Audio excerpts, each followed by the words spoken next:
Du lytter til din egen radiomodtager.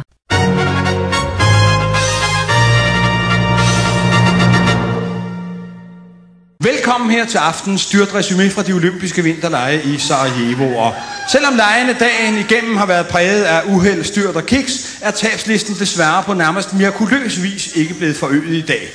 Og det betyder, at der ikke er sket de store forskydninger i medaljefordelingen, ensbetydende med, at DDR fortsat fører i den samlede stilling med 5 dræbte, 3 hårdt kvæstede og 14 med smålæsioner. På andenpladsen Sovjetunionen 4, 9 og 1, og altså stadig på en flot tredjeplads Norge, hvis Thomas Bob jo var gårsdagens store overraskelse, end ikke nordmændene selv havde jo regnet med at hente andet end knups og småskrammer, og så blev begge slædekørende jo som bekendt dræbt, da Bobben kørte ud over barrieren, ramte 12 tilskuere og knustes mod skab med elektronisk tidtagerudstyr. En stor norsk præstation og en virkelig flot finale på gårsdagens konkurrencer i Sarajevo. Men vi skal over til vores udsendte medarbejdere og høre, hvad der rører sig dernede i dag.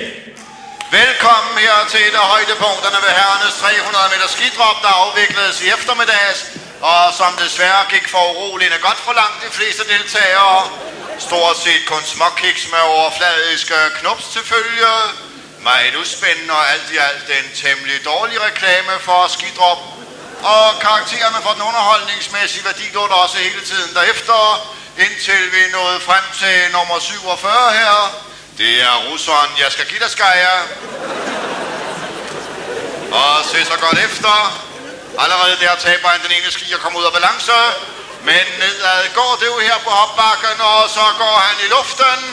Udmærket skiføring der med den enlige ski. Allerede der har han hovedet nedad. Og se så der, vinden tager ham. 3 dobbelt luts med 1,5 skrue og tyskerspring.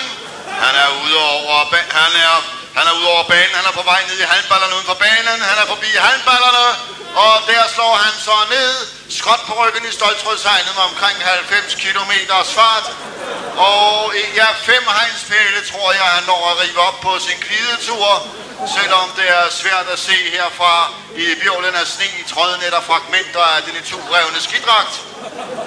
Og der ligger russeren så endelig stille, men stemningen på tilskuerpladserne selvsagt er på kogepunktet.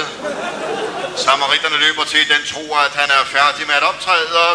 Men se så der! Se hvordan sneen rundt omkring Yaskagidskaya nu farves i hans lands nationalfarve. Ja, hvad det der ikke finder på, de russere. En virkelig flot og farvestrålende afslutning her af den russiske dropper. Ligger stadig ubevægelig i sneen, er han gået efter guldet. Det er ikke helt til at se det i øjeblikket, men nu trækker samaritterne til side, så vi bedre kan se. Også næsten synd at forsøge at standse blødningerne så godt som russeren ligger på kameraet her.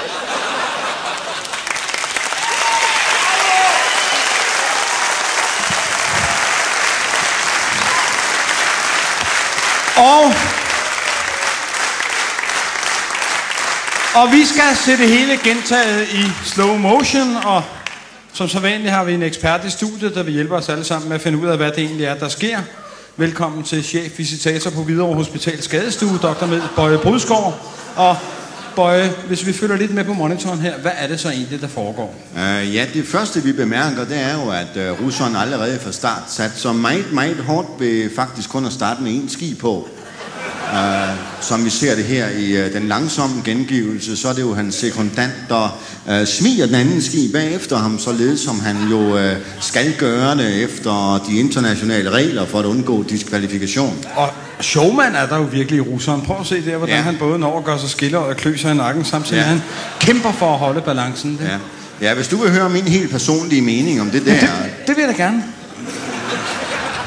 Så synes jeg, det er flot. Det synes jeg, det er.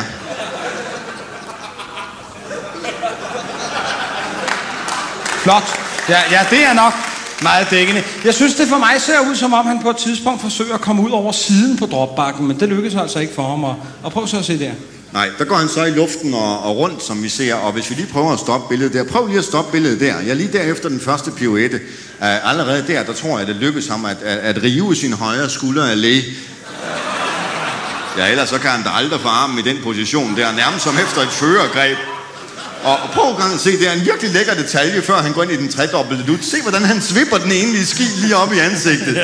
Ja, det er smukt, der er det. Det er smukt. Ja, det er, og det holder fortænderne næppe til, og så går han så rundt i halvanden skrue med koldpermanent, og så kommer så tyskerspringet. Og så er han ved at nå ned der. Ja, der stopper vi lige en gang der, for det er jo en enestående benstilling, han lander i, denne Jaskagita-skærer.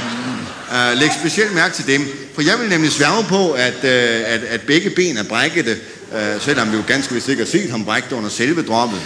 Nu er der jo på den anden side, husker jeg, eksempler på, at netop russerne har jo snydt for og startet på brækkede ben.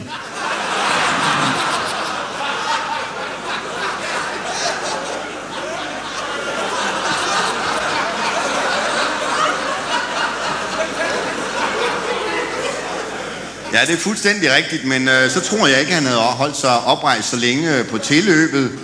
Hvis du prøver at se på nedslaget, sikken præcision. Ikke noget med at tage jorden først, nej, direkte på hegnspælen. Ja, og der kommer så nedslagshastigheden 92,4 km i timen. Ikke dårligt må vi sige. Og vi kobler lige vores guldfilter ind på Ampex. Det er jo ligesom et par gammeldags togebriller. Det skulle eliminere det værste snefos, så vi kan se, hvad der er, russeren foretager sig. Ja, og den nedslagsvinkel er givet ens betydende med, at samtlige ribben i højre side går sig en tur, og så foldet 180 grader omkring pælen, der bøjer, og videre til toeren. Se, det er en virkelig dejlig detalje. Det klarer en normal ryg aldrig. En virkelig beauty. Og så videre til træeren. Og der stopper vi lige igen, for træeren, det er jo den, der river hele maven op på ham, men det får vi jo heller ikke noget fornuftigt indtryk af i normal hastighed. Men se nu der. Nej, det er genialt, det der. Se, der kommer først milten skarpt forfulgt af den turevne lever. Se der, sikken en sprøjt, og der kommer så tarmen nærmest som en serpentin, der bliver pustet ud. Fremragende. Og se der på ryggen af de tilskuere, der løber væk. Se de klatter, der rammer dem på jakkerne. Det skulle da lungevæv, det mos der. Det skulle da lungevæv. Ingen tvivl om det. Det er glimrende, der. Ja, jeg synes det er synd. Jeg synes, det er synd, han ikke når at få revet hjelmen af. Han kommer slet ikke til skade i hovedet. Nej, men det er der vist også den eneste skønhedsfejl, du kan finde på den øvelse der. Og se, der tager han så den 5. hegnspæl, som man desværre heller ikke når at få revet med op. Alligevel ærgerligt, at hjelmen endnu er helt. Jeg tror, vi er mange, endda rigtig mange, der gerne ville have set russerens ansigt netop nu. På den anden side, så må man jo konstatere, at han ligger godt for kameraet med de lektioner, han engang har pådraget sig. Dejlig åben. Jeg synes, det er en flot finale, det synes jeg, det er. Trods alt. Se, hvor løber ud af ham. Ja, faktisk tror jeg, at seerne, ikke mindst de, der kigger med i farver, må give os ret i, at det ikke er så lidt af en sensation. Faktisk er det jo nærmest helt utroligt, at Jaskagita ikke blev dræbt her, men han er fortsat under behandling af førende specialister her på det store katastrofelazaret i Sarajevo. Præsident Reagan gav i eftermiddags personlig ordre om, at denne mand ikke måtte dø, og må ikke de fremragende kirurgiske specialiteter, der er til rådighed hernede, simpelthen vil gøre deres absolut yderste for at holde netop denne lemlæstede russiske skidropper i live, og dermed afskære ham fra en absolut topplacering som rigtig død ved legene. Tilbage til stenalderen. Tak for i aften.